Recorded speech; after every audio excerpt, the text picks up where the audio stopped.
저는 오늘 요한복음 6장 5절에서 13절의 말씀, 여러분이 너무나 잘 아시는 오병이어의 기적의 그 사화를 가지고 믿음의 눈이라는 제목으로 함께 은혜를 나누려고 합니다.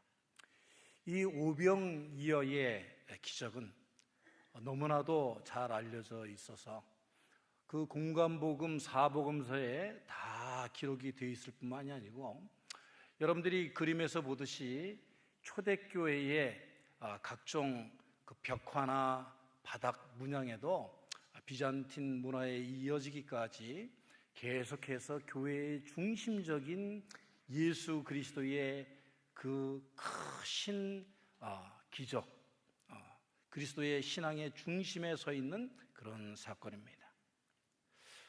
오늘 그런데 우리들은 이 오병이어의 기적을 어떻게 이해하고 우리가 받아들이고 우리 삶 속에서 체험하고 살아가느냐, 그것이 문제 아니겠어요? 예수님께서 저런 큰 기적을 베푸신 이유가 무엇이냐 하는 것을 우리가 깨닫고 있느냐 하는 것이죠.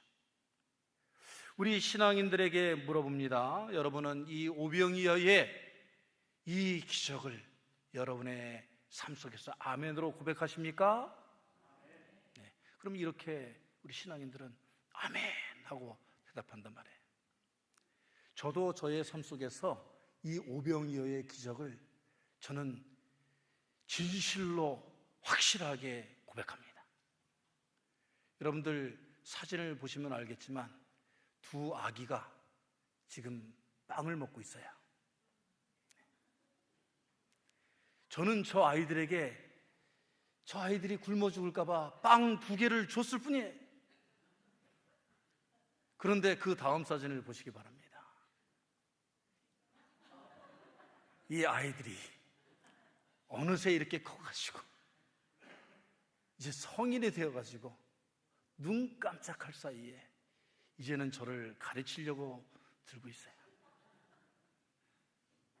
제 눈에는 다 큰 것 같지만 또 이제 내일 한국을 방문한다고 그러는데 누가 채갈까봐 참 걱정입니다.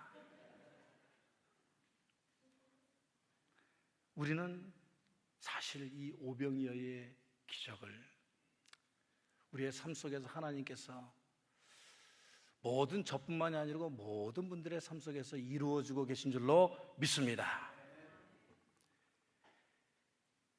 그런데 오늘 이 오병이어의 사건을 물질적인 증가나 아니면 하나의 마술적인 그러한 일로 해석하려고 하는 사람들이 있다 이거예요. 작은 것이 큰 것이 되었다. 기적이 일어났다. 그런데 오늘 본문을 자세히 우리가 들여다보면 주님께서 왜 이 오병이어의 기적을 베푸셨는지 그 이유가 나와 있어요. 오늘 6절 말씀을 보시기 바랍니다. 예수님께서는 그 제자들에게, 특별히 빌립이 많은 무리들이 5,000명이 거기에 모였다고 했는데, 사실은 그 당시에 그 사람 계산법으로 하면 남자들만 개수했으니까 어린아이와 아이들까지 합하면 2만 명이 앉아 있는데, 그들을 바라보시며 걱정하시며 사랑하시며 그들을 어떻게 먹일까 했더니 빌립이 뭐라고 그랬냐? 불가능합니다. Impossible. 우리가 조금씩 받게 할지라도 200데나리온이 들고 그것도 부족할 것입니다 라고 하는, 하나님의 아들 예수님께서 지금 그들을 사랑하시는 역사를 일으키시려고 하는데 3년 동안 따라다닌 제자는 주판함만 두드리고 있었다는 얘기예요. 예수님께서 믿음을 바라시고 믿음의 확신을 구하셨는데 제자는 믿음하고는 아무 상관이 없는, 내 생각에는 I think, 인간적인 생각과 그 틀 안에 하나님을 가두려고 하는 그런 믿음 없는 눈으로 예수님 앞에 서 계셨기 때문에 예수님은 그들에게 믿음의 눈을 떠라. 믿는 자에게는 능치 못함이 없으리로다 하시는 증거로 지금 이 오병이어의 기적을 베풀어 주신 것입니다. 사랑하는 성도 여러분, 우리들은 오늘의 삶 속에서도 어려움과 장애물, 갖가지 도전과 불가능의 상황에서, 여러분 시편에 다윗이 뭐라고 자신의 인생을 고백하는 줄 아세요? 나는 가난하오니. 나는 가난. 다윗이 가난했습니까, 여러분? 물론 양치기 할 때는 가난했죠, 그죠? 그런데 다윗은 누구보다도 왕 중에 왕, 큰 풍요를 누리고 못 가진 것이었고 못 누리는 것이었고 많은 부하들을 거느렸던 사람이에요. 그런데 그가 믿음의 눈으로 인생을 보니까 우리 인생이라는 것은 한 뼘밖에 안 되는 가난한 인생이에요. 그 가난한 심령의 가난함과 삶의 가난함과 육신의 가난함을 해결해 줄 수 있는 분은 나 자신이 아니고 믿음의 눈으로 볼 때 하나님만이 해 주실 수 있는 분이다라는 그러한 고백을 오늘 이 자리에서도 오병이어의 말씀을 통해 우리들에게 요청하시는 줄로 믿습니다.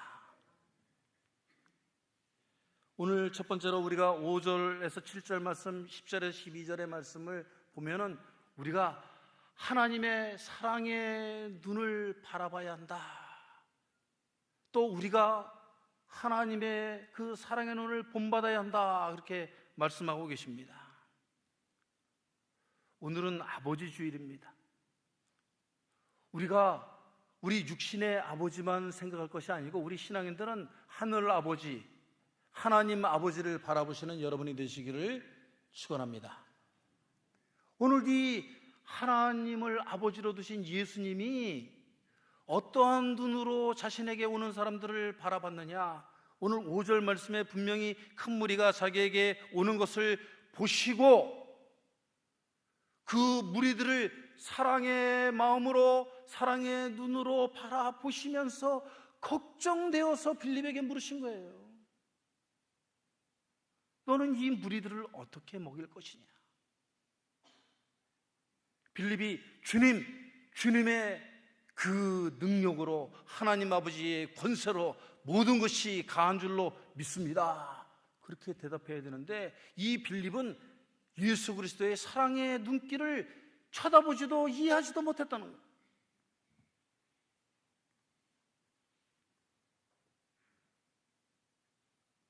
예수님께서 자신을 따르는 무리들을 걱정하시면서 그들을 먼저 바라봐 주셨습니다.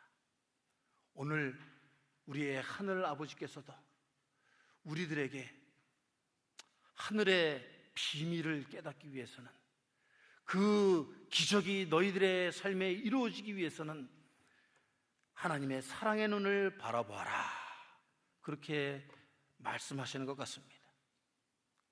제자라고 하는 빌립, 그뿐만이 아니고 거기에 모인 모든 사람들이 하나님의 사랑의 넓은 마음을 이해하지 못했어요.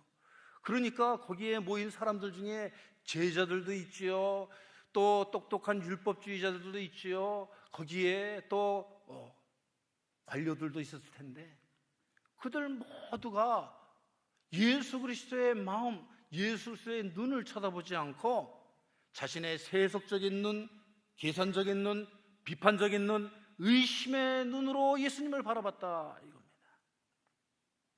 이러한 우리에게 오늘 예수님께서는 특별히 빌립에게, 그리고 우리들에게 사랑의 눈을 뜰 수 있는 사랑의 레슨을 주시는 줄로 믿습니다. 저는 제가 좋아하는 복음성가가 있는데 주만 바라볼지라, 이 찬송을 우리가 설교 시간이지만 제가 설교 말씀을 아무리 잘해도 이 하나님의 사랑을 사모하고 바라보라는 이 가사보다 좋은 설교가 없는 것 같아요. 그래서 1년에 몇 번이지만 우리가 이 찬양을 한번 함께 불러봤으면 좋겠습니다. 하나님의 사랑을 사모하는 자, 하나님의 사랑을 사모하는 자, 하나님의 평안을 바라보는 자, 너의 모든 것 창조하신 우리 주님이 너를 얼마나 사랑하시는지 하나님께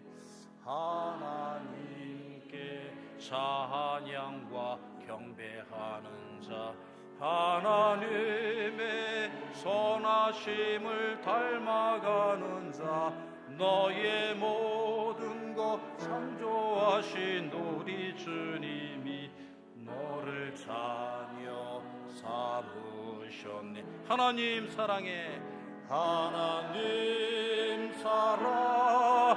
눈으로 너를 어느 때나 바라보시고, 하나님인 자한 귀로서 언제나 너에게 기울이시네.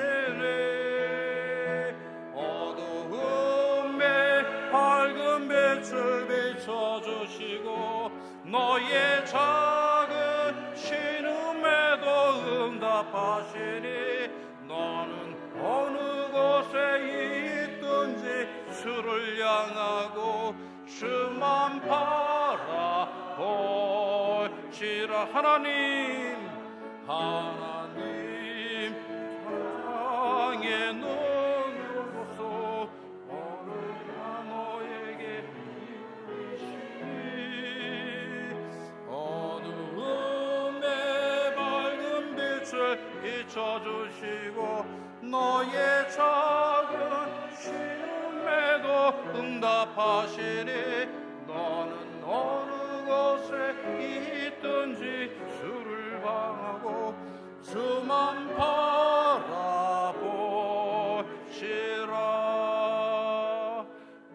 주만 바라볼지라.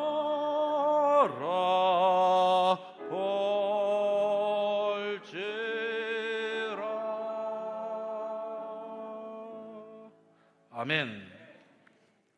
이상합니다. 연습할 때는 잘하다가 꼭 실전에 나오면 아직도 떨어가지고 좀. 저는 이 하나님의 사랑의 눈길을 바라보는 자는, 하나님의 사랑의 그 눈길을 이해하는 자는 그 사랑의 눈길을 닮아가는 줄로 믿습니다. 하나님의 그 눈을 우리가 바라봐야 돼요. 예수님께서 그에게 오신 그 무리들이 얼마나 안타깝고 눈물겹고 한이 많고 그 가난한 가운데 예수님을 향해서 달려오셨는가. 그 마음을 이해하면 그들에게 무엇이라도 해줄 수 있는 그러한 하나님의 능력이 임하는 줄로 믿습니다. 예수 그리스도의 눈과 마주쳐야 된다는 거예요. 얼마 전에 은퇴하고 귀촌하신 이재철 목사님은 크리스찬은 자기보다 큰 자, 그리고 자기와 경쟁이 되는 비슷한 자, 그리고 자기보다 힘들고 어려운 낮은 자를 동시에 다 사랑해야 된다, 그렇게 말씀을 했습니다. 그런데 저는 그 중에서도 큰 자도 사랑해야 되고 경쟁이 되는 비슷한 자들도 사랑해야 되지만 예수님께서 사랑의 눈길로 바라다본 가난하고 멸시와 천대를 받는 자들, 소외되고 아파하는 자들을 긍휼히 여기는 사랑의 눈을 우리가 닮아가고, 우리도 그들을 먹이기 위해서, 그들을 감싸주기 위해서, 그들을 구원하기 위해서 우리가 힘써야 할 줄로 믿습니다. 그것이 바로 빌립에게 원하셨던 거예요. 그것이 바로 오늘 빌립을 대신하여서 제자로 부름받은 우리들에게 주님께서 같은 눈을 갖기를 원하시는 겁니다. 그런 사랑의 예수님의 눈길을 함께 공유하시는 이 주일이 되시기를 축원합니다. 두 번째로 우리는 기적의 눈을 가져야 합니다. 오늘 말씀은 단순히 보리떡 5개, 물고기 2마리를 가져온 그 어린아이의 이야기가 아닙니다. 여러분, 6장 1절 말씀을 성경을 가지고 계신 분들은 보시기 바랍니다. 이 성경 한 구절 한 구절에는 사실 비밀과 표적이 담겨져 있는데요, 6장 1절에 디베레아 바다 건너편이라는 말씀이 나오죠. 이 디베레아 바다는 요한복음의 마지막 장에도 나옵니다. 예수님께서 제자들을 밤새도록 기다리신 그 갈릴리 호수가 디베레아 바다예요. 디베레아 바다라는 것은 헤롯 안티파스가 세운 도시의 이름을 본딴 것인데, 그것은 황제의 바다라고도 불려졌어요. 물질과 풍요의 바다, 거기서 예수님을 배반하고 예수님을 떠난 제자들이 물고기만 낚는 물질의 눈이 어두워진 그들을 지칭하여서 디베라의 제자들이 되었다, 그렇게 말을 하죠. 오늘 이 디베라의 바닷가 건너편이라는 표현은 우리가 인간들이 바라고 원하는 그러한 물질과 풍요와 그러한 눈에 보이는 기적의 반대편이라는 의미가 있는 거예요. 예수님은 거기에서 사람들이 생각하는 그런 물질적인 만족과 풍요에 반대되는 영적인 사건을 표적으로 일으키셨다고 우리에게 말씀하시는 겁니다. 여러분, 제가 여러분에게 질문을 하나 하겠습니다. 여러분, 기적이 먼저입니까? 믿음이 먼저입니까? 기적이 먼저예요? 믿음이 먼저예요? 우리 메릴랜드 제일장로의 성도들은 너무나 다들 똑똑하셔가지고 믿음 다 그러죠. 그런데 솔직히 대답해 보자고요. 현대의 크리스천들이 믿음을 먼저 구합니까? 기적을 먼저 구합니까? 눈에 보이는 것을 먼저 구하죠. 구약으로부터 신약에 이르기까지 모든 제사장과 선지자와 초대교회를 통해서 예수님께서 공생애를 통해서 보여주신 건 뭐예요? 먼저 믿음을 구하셨어요. 내 믿음대로 될지어다. 하나님께 자신이 가장 아끼는 아들까지도 순종하며 이삭이 바쳤을 때에 주님께서 그 가문을 통해서 이스라엘을, 야곱의 자손을 일으키신 거예요. 그러니까 이 기독교는, 하나님은 드림의 제의를 귀히 받으시는 거예요. 먼저 드려야 돼요. 먼저 바쳐야 돼요. 그런데 우리는 먼저 주십시오. 주세요. 줘서 만족하면 돌려드리죠. 남대문 시장, 동대문 시장에 상인들하고 똑같은 세속적인, 아직도 디베라 바다에서 물고기를 건져서 밤새도록 수고하여 애썼지만 빈 그물로 돌아오는 그런 인생들. 하나님께 먼저 무엇을 드릴까? 어떻게 내 인생을 바쳐 드릴까? 희생할까? 헌신할까? 그것이 먼저가 아니고 주시면 하죠. 조건부 신앙을 내세운다 하는 것입니다. 오늘 이 소녀는 이름도 기록되지 않았지만은 빌립이 가지지 못한 믿음의 눈과 함께 자기가 가진 전부를 드리는 기적의 눈을 가졌습니다. 그는 하나님께서 무엇을 바라고 원하시는지, 하나님의 손에 나의 모든 것을 맡기면 하나님의 아들인 예수 그리스도께서는 5,000명을 먹이고도 남게 하실 것이라는 확실한 믿음을 가지고 자기가 가진 모든 것을 드렸습니다. 여러분, 거꾸로 한번 생각해 보세요. 이 2만 명이 모였는데 여기에 빵 5개와 물고기 2마리를 가지고 온 이 소녀는 어떻게 보면 특권층의 자녀였을지도 몰라요. 아무도 점심 런치박스를 싸가지고 오지 못하는 상황이었는데 걔는 누가 사줬는지 빵 5개, 물고기 2마리를 가지고 왔거든요. 그러니까 어떻게 보면 남들은 다 가난하고 축복받지 못했는데 나만 축복받고 나만 풍요를 만족할 수 있었어요. 만끽할 수 있었어요. 그런데 자신이 가장 아끼는 그 점심 도시락을 예수님께 아낌없이 드렸을 때 자기만 먹고 배부른 것이 아니고 나만 행복하고 나만 복받으니까 끝이 아니고 나와 모든 사람들이 다 배불리 먹고 남는 큰 하나님의 은혜가 임한 줄로 믿습니다. 하나님이 이 세상을 이처럼 사랑하사 독생자 예수 그리스도를 주셨으니, 독생자 예수 그리스도는 나만을 위해서 오신 게 아니에요. 나만 용서받고 나만 구원받고 나만 행복하고 그리고 끝인 그러한 하나님이 아니시란 말입니다. 신앙의 출발점이 잘못된 거예요. 오늘 이 어린아이와 같이 순수하게 죽으면 죽으리라, 주님이 바라고 원하시는 것을 위하여서 나의 가장 귀한 것, 내가 가진 모든 것 주님께서 원하시면 다 드리겠습니다 라고 할 때에 자신도 구원받고 내 주위의 사람도, 무생명도, 우리의 공동체도, 우리의 나라도 구원받는 그런 진정한 기적이 하늘로부터 임하는 줄로 믿습니다.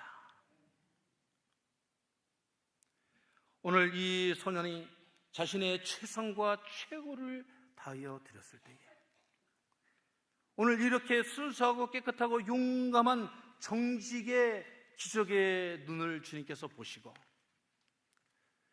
빌립도, 바리새 사두개인들도, 거기에 모인 고관 관료들도 행하지 못했던 그런 엄청난 그런 기적을 우리들에게 보여주신 것입니다.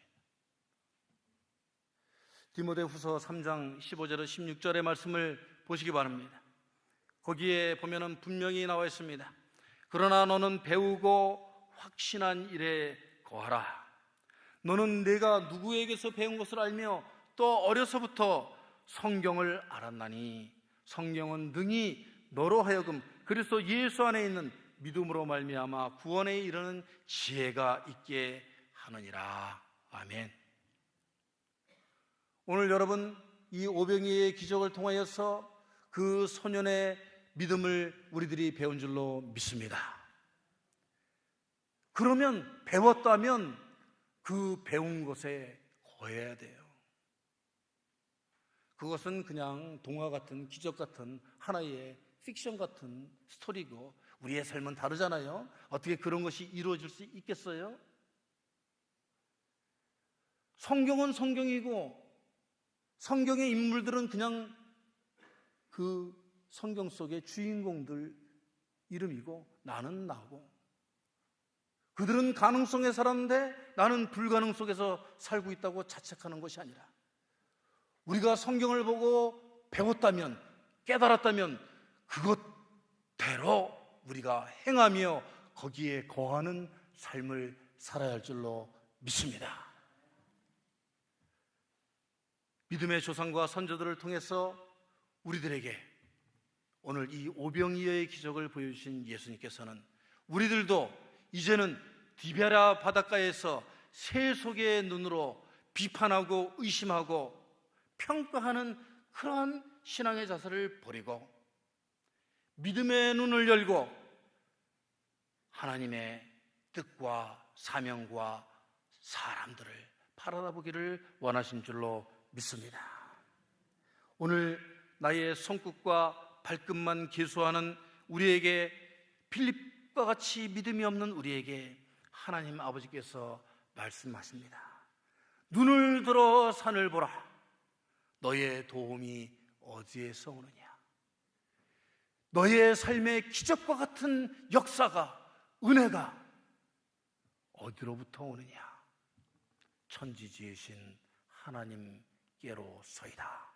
고백하시는 믿음의 눈으로 주님을 맞아들이시는 그 축복의 통로가 되시는 여러분이 되시기를 주의 이름으로 축원합니다. 기도하겠습니다. 하나님, 오병이어의 기적이 나타났을 때에 제자들은 신이 났습니다.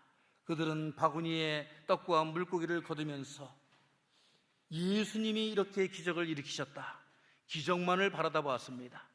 그러나 그들은 이 오병이어를 드린 그 소년들보다도 못했습니다. 그 소년의 무조건 전적으로 드리는 그 순종의 손길을 담지를 못했습니다. 가장 아끼는 것을, 나의 생명보다 귀한 것을 어쩌면 드린 그 소년을 본받는 우리들 되게 하여 주시옵소서. 아버지 하나님, 우리가 이 시간 더 이상 남의 신앙생활, 남의 믿음을 논하는 자들이 되지 않게 하여 주시고, 남의 기적에 그저 박수치면서 기뻐하는 들러리 인생을 살지 않게 하여 주시고, 우리가 기적의 그 바탕이 되는, 기적의 재료가 되는 그런 우리의 인생을 주님께 드리는, 아낌없이 바쳐드리는 우리의 신앙의 삶이 되게 하여 주시옵소서. 그 자리에, 그 손길에 하늘의 은사가 임할 줄로 믿습니다. 주님께서 말씀하셨습니다. 내가 복을 주나 안 주나 너희들이 시험하여 보라. 1000대까지 이르러 복의 근원이 되게 하시리라 말씀하셨습니다. 우리들의 짧은 계산으로, 짧은 눈으로 발끝만 쳐다보는 우리들이 되지 않게 해주시고, 하나님의 크고 높고 깊으신 하늘의 기적을 바라다보는 우리들 되게 하여 주옵소서. 예수 그리스도의 이름으로 간절히 기도하옵나이다.